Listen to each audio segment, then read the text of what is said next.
I am the tofu golem. Please enjoy the video. Start by defining the niche and grid size you'll use. This directs word length and difficulty. Open a spreadsheet and paste your themed words, then sort by length so long words place first.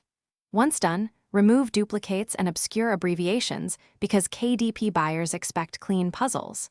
Next, pick your tool. A simple online generator speeds placement, while InDesign or Affinity Publisher gives control for KDP page bleed and trim. Make sure to save master lists for variants and export-ready files. Begin placing the longest words into the grid to avoid space conflicts, alternate orientations to add challenge and variety. As you populate, lock placements that fit well, then fill blank cells with random letters. Lean toward letter frequencies so solutions don't feel impossible. Once the grid is complete, format each puzzle page for KDP. Set 300 DPI, include 0, 125-inch bleed, and respect the inner margin to avoid gutter loss. Finally, export a print-ready PDF and keep an editable master file for revisions.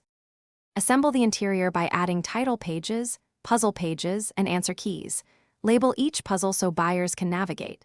Then run a final quality check. Zoom PDFs to 100% to confirm resolution, verify fonts are embedded, and simulate trim by folding a printed proof.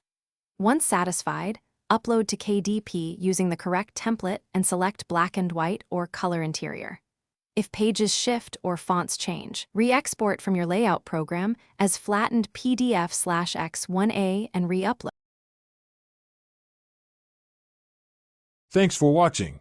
Consider subscribing if we helped you today.